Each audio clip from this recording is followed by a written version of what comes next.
Friends, good morning, good afternoon, good evening, all of you. My name is Gokul Chandrana from India. তো আজকে আমরা এই ভিডিওটিতে wallet সম্পর্কে ডিজিটাল ওয়ালেট সম্পর্কে আপনাদের সঙ্গে ডিসকাস করব যে ডিজিটাল ওয়ালেটটা কি বা ডিজিটাল অ্যাসেট কি।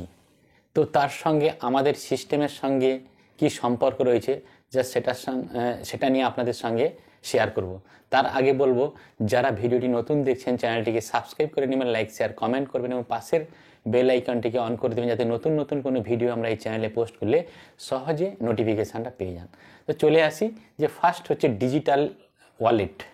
তো ডিজিটাল ওয়ালেট কি না, আমাদের কাছে ফিজিক্যাল ওয়ালেট থাকে যেটা ফিজিক্যালি আমরা ট্রানজ্যাকশান করি।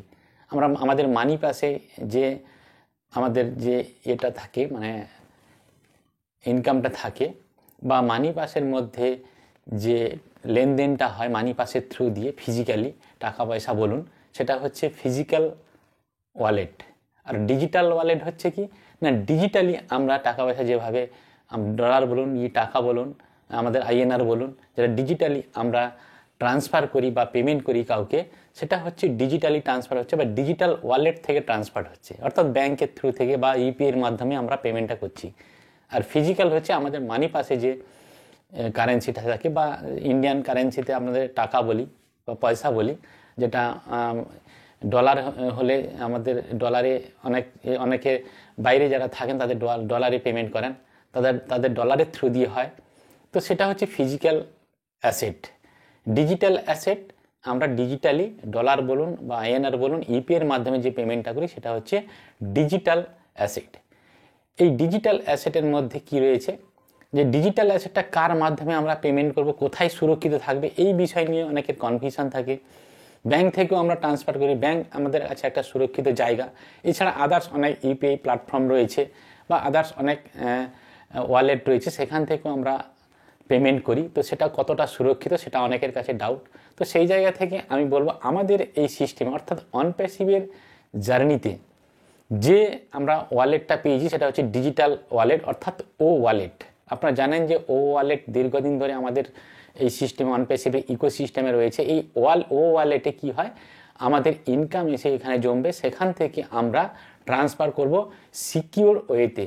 এখানে ফেস রেকগনিশনের মাধ্যমেও আমরা ট্রান্সফার করব, মানে ফেস রেকগনিশনের মাধ্যমে আমরা ওয়ালেটটাকে ওপেন করতে পারবো, তারপরে আমরা ট্রান্সফার করতে পারবো। প্রত্যেকবারে ট্রানজ্যাকশানের ক্ষেত্রে আমাদের ফেস রেকগনিশন লাগবে। তার মানে বুঝতে পেরেছেন কতটা সিকিউর, মানে আপনার ওয়ালেট থেকে অন্য কেউ ট্রান্সফার করতে পারবে না আপনার ফেস রেকগনিশন ছাড়া। তো সেই জায়গা থেকে এতটাই সিকিউর আমাদের ও ওয়ালেট। তো সেই জায়গা থেকে ও ওয়ালেটে যখন আমাদের ইনকাম এসে জমতে থাকবে, সেখান থেকে আমরা ফেস রিকগনিশনের মাধ্যমে ট্রান্সফার করব। এটা কি বলছে ডিজিটাল ওয়ালেট, অর্থাৎ ডিজিটাল ওয়ালেটের মধ্যে ও ওয়ালেট আছে, মানে ও ওয়ালেটটা পড়ে যাচ্ছে আমাদের অনপ্যাসিভে। এবারে ও ওয়ালেটের মধ্যে যে জায়গাটা রয়েছে সেটা হচ্ছে ও কয়েন। ও কয়েনটা কি, এটা কয়েনের মারফত আমাদের ও ওয়ালেটে জমতে থাকবে। যেমন ধরুন $1 আমাদের এখানে 80 টাকা 85 টাকা এরকম একটা হয়ে থাকে। এখানে আমাদের এক ও কয়েন মানে একটা ফিক্সড নির্ধারণ করা যে কত টাকা হতে পারে আমাদের ইন্ডিয়ান কারেন্সিতে বা ডলারে কত হতে পারে বা আদার্স দেশের কান্ট্রিতে কত হতে পারে। তো সেইভাবে কিন্তু আমরা যেভাবে বিজনেস জেনারেট করব, যেভাবে আমরা ট্রাফিক নিয়ে আসবো, সেইভাবে আমাদের ও কয়েনের মাধ্যমে বা ও ওয়ালেটের মধ্যে ও কয়েনটা জমতে থাকবে। আর ওই কয়েন যখন জমতে থাকবে, সেই ও কয়েনটা আমরা যখন আমাদের ব্যাংকে ট্রান্সফার করব তখন আমাদের ফেস রিকগনিশনের মাধ্যমে আমরা ট্রান্সফার নিতে পারবো। এবং ও কয়েন সমান যে টাকাটা হবে, কিছুদিন আগে এটা নির্ধারিত হয়েছিল কত টাকা হবে, সেটা আবার হয়তো স্যার এসে বলবেন বা আমাদের সিস্টেম থেকে হয়তো বলা হবে যে ও কয়েন সমান কত টাকা হতে পারে, কি 100 টাকা, কি 50 টাকা, কি 80 টাকা, যাই হোক যেটাই হবে সেটা আমাদের ইন্ডিয়ান কারেন্সিতে ট্রান্সফার হবে। তো এই যে ডিজিটাল ওয়ালেট বা ডিজিটাল অ্যাসেট, এটা একটা দারুণ ইন্টারেস্টিং পার্ট।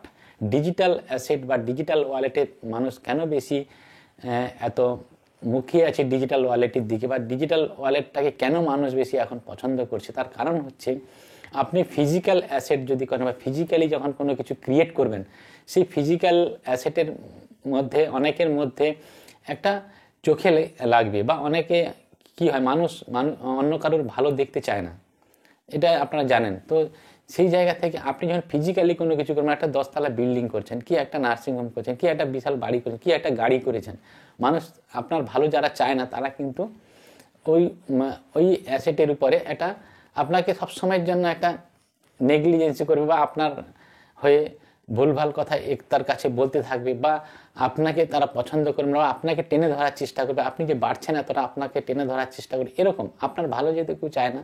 তো আমি যদি ডিজিটালি সব কিছু করতে চাই, ডিজিটালি যদি আমি অ্যাসেট ক্রিয়েট করতে চাই, ডিজিটালি যদি আমি ধরুন ডিজিটালি যদি আমি কোটি কোটি টাকার অ্যাসেট তৈরি করতে পারি এই ও কয়েনের থ্রু দিয়ে বা ও ওয়ালেটের মাধ্যমে, তাহলে এটা কিন্তু মানুষ দেখতে পারবে না, বুঝতে পারবে না আপনি কত টাকার মালিক। বাট আপনি যখন কোনো গাড়ি বাড়ি করছেন বা ফিজিক্যালি যখন কোনো কিছু বিল্ড করছেন, তখন মানুষ দেখতে পাবে যে এই লোকটা খুব তাড়াতাড়ি বেড়ে যাচ্ছে, কী করে বাড়ছে, কীভাবে বাড়ছে। তার মানে আপনার পেছনে লেগে যাবে, আপনাকে টেনে ধরার চেষ্টা করবে। আপনি যদি আরও ডেভেলপ করতে না পারেন, আপনাকে টেনে ধরার চেষ্টা করবে। তো আমরা যদি ডিজিটাল ওয়েতে এগিয়ে যাই, ডিজিটাল অ্যাসেটের মাধ্যমে যদি সামনের দিকে এগিয়ে যাই, বা ডিজিটালি যদি আমরা অ্যাসেট ক্রিয়েট করি, সেটা যদি আমাদের নেক্সট জেনারেশনের জন্য রেখে দিই, তাহলে সেখান থেকে কিন্তু কেউ আমাদের কুৎসারোটানা করতে পারবে না, বা আমাদেরকে পেছনে টানার চেষ্টা করবে না, বা আমাদের প্রতি হিংসা করবে না। কিন্তু আমরা যদি সবাইকে নিয়ে চলতে চাই বা মানুষের সঙ্গে যদি ভালো ব্যবহার করতে চাই, সবাইকে নিয়ে যদি আমরা এগিয়ে যেতে চাই, তাহলে কিন্তু আমরা যদি আমাদের যে অ্যাসেটটা ক্রিয়েট হচ্ছে যেভাবে হোক, যেভাবে আমরা ইনকাম করি না কেন, যেভাবে আমাদের ইনকাম আসুন না কেন, যেভাবে আমাদের অ্যাসেট জেনারেট হোক না কেন, সেটা যদি ডিজিটালি হয়, তাহলে কিন্তু সেটা আমার মনে হয় বেস্ট অফ দ্য বেস্ট। আর সেটাই হচ্ছে সেই সিস্টেম রেডি করেছেন এসআর ও কয়েন বা ও ওয়ালেটের মাধ্যমে। ও ওয়ালেটের মাধ্যমে আমাদের ও কয়েন রয়েছে। খুব তাড়াতাড়ি আমাদের সামনে এই ও কয়েন বা ও ওয়ালেট আমাদের কাছে ডিজিটালি আসতে চলেছে, এবং সেখানে ইনকামও আসতে চলেছে। যার মানে বুঝতে পেরেছেন, মাটি স্যার এবং ক্রিস স্যার প্রতিনিয়ত বলে যাচ্ছেন যে অটোমেশনের ট্রাফিক আসবে এই সিস্টেমের থ্রু দিয়ে। আর অটোমেশনে যখন ট্রাফিক আসবে, সেই ট্রাফিক অটোমেশনে আসবে, ইনকামও অটোমেশনে আসতে থাকবে। মানে আপনি ঘুরে বেড়াচ্ছেন, আপনি কিছু করেন না, কিন্তু আপনার ইনকাম জেনারেট হচ্ছে সেটা ডিজিটালি, এবং ডিজিটালি অ্যাসেট ক্রিয়েট হচ্ছে। আপনার ব্যাংকে এই মুহূর্তে আপনার ব্যাংকে কত টাকা আছে কি না আছে কেউ জানতে পারবে, আপনি যদি না বলেন কেউ জানতে পারবে না। তাহলে এটা ডিজিটাল অ্যাসেট। আর যখনই ফিজিক্যালি কিছু করতে হবে, তখন কিন্তু মানুষ জানতে পারে। আপনি গাড়ি করছেন, বাড়ি করছেন, ইটসেট্রা করছেন, ফিজিক্যালি দেখতে পাই, তখন কিন্তু মানুষের ঈর্ষা আসবে আপনার প্রতি। তো সেই ঈর্ষা থেকে দূরে থাকার জন্য আমরা যদি ডিজিটালি কোনো কাজকর্ম করে যাই, ডিজিটালি যদি অ্যাসেট ক্রিয়েট করি, তাহলে কিন্তু কেউ আমাদের ঈর্ষা করবে না। তো আমরা কিন্তু ভালো থাকবো। যাই হোক, এইটুকু এই ডিসকাস করা ছিল ডিজিটাল এবং ফিজিক্যাল অ্যাসেট নিয়ে। তো এটা আমরা আশা করি আপনাদের বুঝতে পেরেছেন। তো প্রত্যেকে ভালো থাকুন, সুস্থ থাকুন। এই সম্পর্কে আরও কোনো ভিডিও জানতে হলে আমাদের এই চ্যানেলটিকে সাবস্ক্রাইব করুন। Thank you so much. Have a nice day. We are so in it to win.